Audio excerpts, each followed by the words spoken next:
Hallo mal wieder. Ja, es gibt in 2022 doch tatsächlich mal wieder ein neues Video. Und das auch noch mit einem großen Titel. Projekt 2022. Klingt gut, oder? Was will ich damit sagen? Fangen wir mal hier bei meinem Spieltisch wieder an. Ihr alle, wenn ihr schon so lange da draußen zuguckt, habt das mitverfolgt, wie dieser Spieltisch entstanden ist. Wer vielleicht das Zeitraffer-Video noch nicht gesehen hat, der findet das auf meinem Kanal.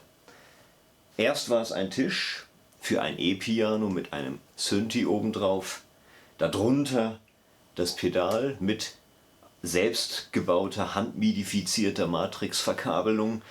Und diese Keimzelle hat sich dann permanent weiterentwickelt.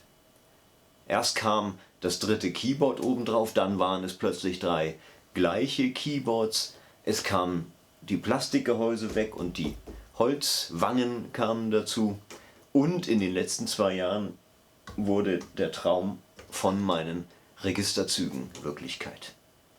Und zudem habe ich ja auch die Holzkerntasten jetzt und die Pedalelektrik ist mittlerweile vollkommen profimäßig. Jetzt sind in den vergangenen Jahren in YouTube immer mehr Kanäle, ich sag mal, aufgeploppt, die sich dem Benutzen solcher Home-Spieltische verschrieben haben. Wo man aber dann auch wirklich professionelle Orgelmusik bekommt. Was ja, gebe ich ehrlich zu, bei mir nie ein Anliegen war. Und es auch nie sein wird. Wenn ich hier Musik mache, dann mache ich das eigentlich nicht, um sie fehlerfrei super toll zu präsentieren, sondern um meine Lust an den Stücken deutlich zu machen, um meine Gefühle zu transportieren. Aber zurück zu den Spieltischgeschichten. Was man auf diesen professionellen Orgelkanälen immer sieht, sind fast immer perfekte Spieltische, die die Organisten zu Hause haben. Gucken wir uns ganz kurz mal ein paar Beispiele an. Ich habe nur mal Bildschirmfotos. Zum Beispiel Beauty in Sound mit Richard McVeigh oder der Kanal von Fraser Gardshaw oder Paul Fay. Überall sieht man dann entweder gekaufte Modelle von Spieltischen oder wie bei Richard für viel Geld von professionellen Spieltischbauern maschinell hergestellte Wahnsinnsbauten. Alle sind perfekt ausgestattet und mit einer echten Orgel zum Verwechseln ähnlich. Besonders imposant ist mir im Internet auch begegnet das Projekt von Martin de Boer in den Niederlanden, der sich den Spieltisch von Saint-Sulpice hat kopieren lassen und dafür auch ein eigenes Sample-Set hat anfertigen lassen. Aber all diese Spieltische, die wir jetzt hier im Überblick kurz durchflogen haben, unterscheidet dann doch wieder eine wesentliche Sache von meinem Spieltisch hier. Diesen Spieltisch haben also meine Hände gebaut. Fast ohne Maschineneinsatz, außer, ihr habt es gesehen, meiner Tischkreissäge und meiner Bohrmaschine, kamen wirklich nur meine Hände und Handwerkzeuge zum Einsatz. Bei der Elektrik für die Register habe ich die Platinen selbst am Computer entworfen. Ich habe alles selbst gelötet. Ich habe jedes Kabel, was hier irgendwo hinführt, selbst geplant und verlegt. Und damit kenne ich natürlich einerseits meinen Spieltisch von A bis Z und habe aber gegenüber den professionellen Modellen noch immer einen Nachteil. Mein Spieltisch hat sich entwickelt. Er ist quasi von innen heraus entstanden. Erst waren die Klaviaturen da, das war ja der Anfang. Dann kamen die Register, dann unten die Schweller und die Pistons. Was aber jetzt letztendlich fehlt, das ist ein Abschluss. Das ist Schutz. Denn von hinten liegt alles offen da. Die Elektrik ist offen. Staub kann eindringen. Wenn etwas vom Notenpult nach hinten herunterfällt, könnte es irgendwo einen Kontakt oder ein Kabel treffen. Das heißt, diesem Spieltisch fehlt noch sein Gehäuse.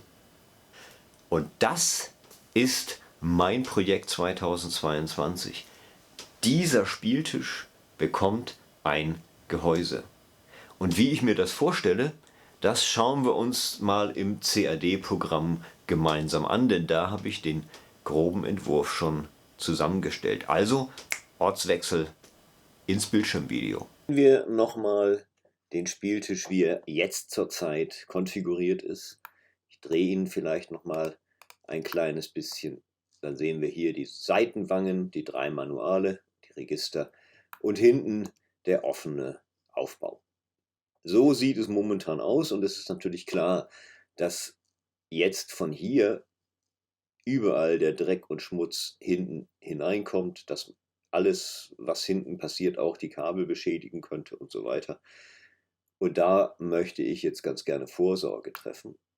Deswegen habe ich einfach jetzt entschieden, ich lasse ihn mal in dieser Heckansicht, dass ich sage, ich entferne meine Seiten wieder, sodass er wieder nackt ist wie vorher.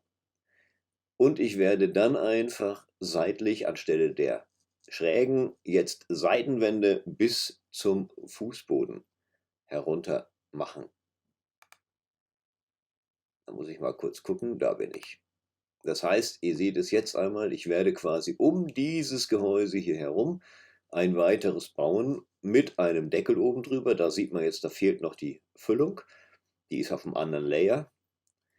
Und wenn ich das jetzt wieder ein bisschen drehe, dann sieht man auch hier, das sitzt quasi jetzt hier direkt an der Seite vom Tisch und ist im Prinzip so groß wie der Tisch. Und es entsteht hier eine kleine Doppelöffnung, in der ich unter anderem auf dieser Seite dann auch den Mac Mini unterbringen werde. Ich drehe es mal herum. Ja, dann sehen wir, dass es von allen Seiten umgeben wird. Jetzt fehlt natürlich noch einiges. Hier vorne entsteht jetzt auch eine Lücke.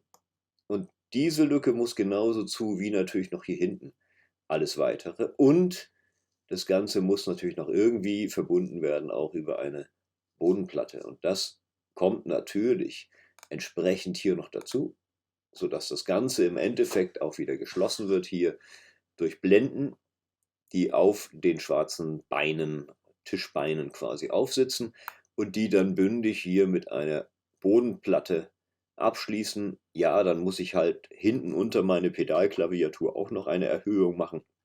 Aber das ist das Geringste. Da macht man 2 Klötze drunter und fertig.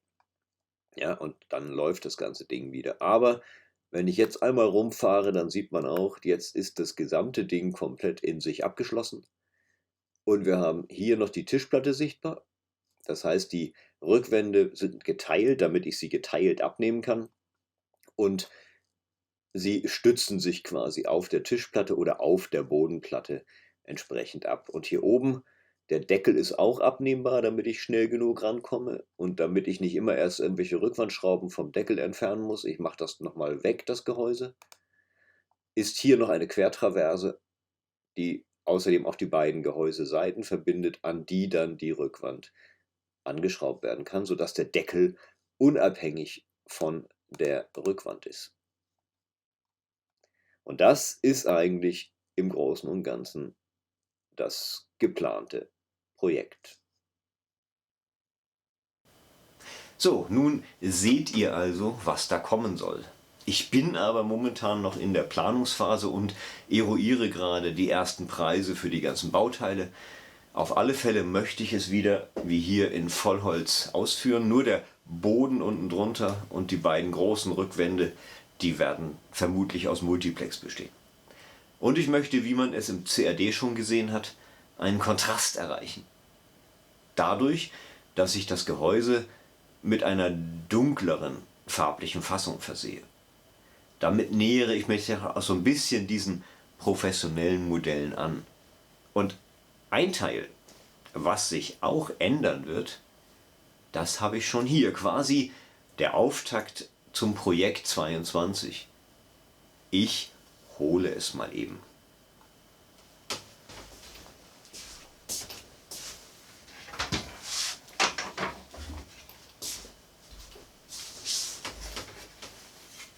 Da ist es. Ja, ein Notenpult. Und wie man sieht, sogar, ich drehe es mal um, mit Halterung bereits dran. Die zulässt, dass das Pult, weil es dann hier geführt ist, vor und zurück und über diese Halterung rauf und runter bewegt werden kann. Also eine deutliche Verbesserung. Und hier musste ich zuschlagen, weil dies ein besonders günstiges Angebot war. Es ist zwar gebraucht aus einer alten Orgel, aber es hat damit, finde ich, auch seinen gewissen Charme. Und es hat seine Halterung direkt mit dabei. Und diese Halterung, alleine hier, diese Rauf- und Runterhalterung, würde ich die alleine kaufen, dann wäre ich schon mit 120 Euro auf dem Markt heute dabei. Und dieses Notenpult mit Halterung hat mich mal gerade 45 Euro gekostet. Ja, ich musste diese Halterung aufarbeiten, entrosten, schmieren und wieder alles gängig machen. Aber für den Preis.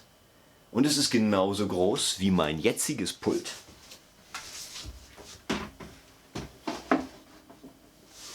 Wie man sehen kann. Aber dadurch, dass es nur noch in Rahmenbauweise gefertigt ist, wirkt es natürlich viel offener. Ein anderer Anfang neben dem Notenpult ist aber auch schon gemacht. Wie man hier sieht, hängt der Mac Mini jetzt hier an der Seite. Später also zwischen meiner Außenwand und der Innenwand hier und ist dann gut versteckt.